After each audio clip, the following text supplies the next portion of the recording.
Welcome to The Checkout. We catch up with previous Add to Cart guests and ask them 5 quick questions to get to know them better and leave you with a little extra inspiration to get you through your Friday. Today's checkout features Becca Stern, founder of Mustard Made, the place to go online for stylish, functional lockers. Becca's lockers have evolved into a range of sizes, shapes, and colours, mustard being one of them, of course. Now, a multi-million-dollar company selling in Australia, the UK, and the US, Mustard Made is well and truly, well, they're made. Becca, thank you so much for sharing the story of Mustard Made. We are here to learn a little bit more about yourself. I've got 5 quick questions for you. Number 1, what's the weirdest thing that you've ever bought online? I'm going to have to say toilet paper. I never would have predicted that I would buy toilet paper online. I mean, when the internet sort of first existed, is that what it was meant for? I'm not sure, but who gives a crap have really nailed that. Yeah, it was one of those ones that we were always going, has that email arrived from Who Gives a Crap yet saying our delivery's on its way? Because, it's about that time.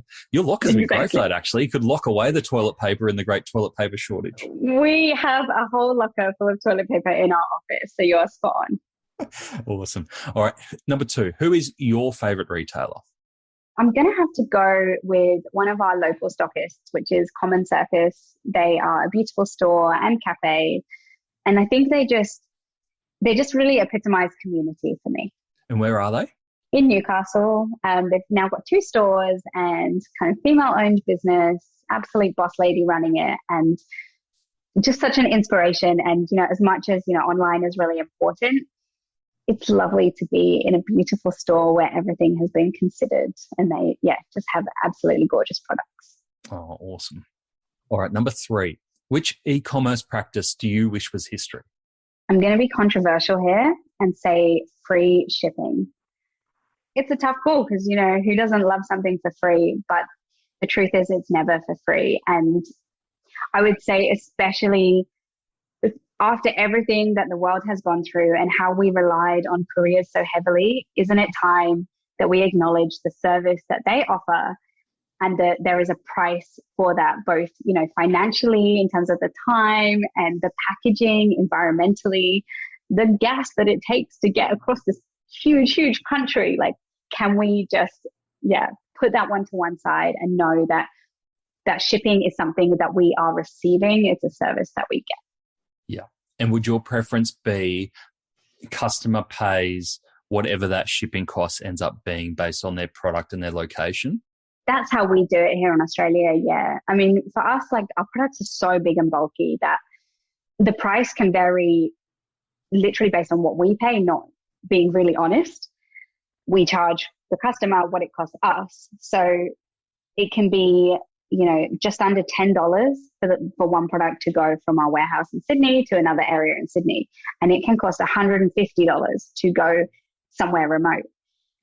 And that's the kind of like variety of pricing that we just decided we don't want to absorb that. And it's not really honest to charge the Sydney customer $70 to kind of land somewhere in the middle of that. So yes, if you're remote, there's a bigger price to pay, but you are getting a better service. You're getting a bigger service there. So that's kind of always been our choice. And it's a tough choice because it's not always popular and people do often ask for free shipping, but we've really stood by our values on that one. Well, I was just about to say it stands exactly by your value of honesty and being upfront with people. So it all makes sense in terms of the whole story and the experience.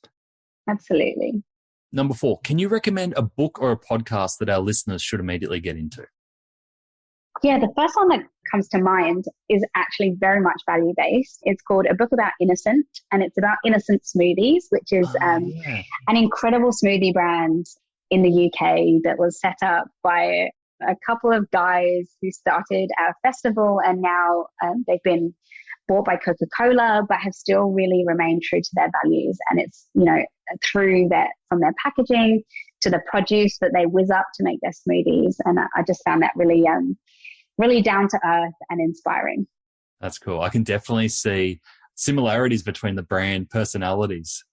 Yeah, absolutely. I mean, I think the fun part is that, you take a smoothie, you could sell it in a million ways. The marketing around it and the structure of the business around what is essentially just, a smoothie. It's not something that no one else could make, but they've given it such an identity, and they always have such cute wording on their bottles. Like every time you get a smoothie bottle, you will read what it says. You just will, because it's going to have some funny joke or like some really cute way of describing how many bananas are in it or something like that.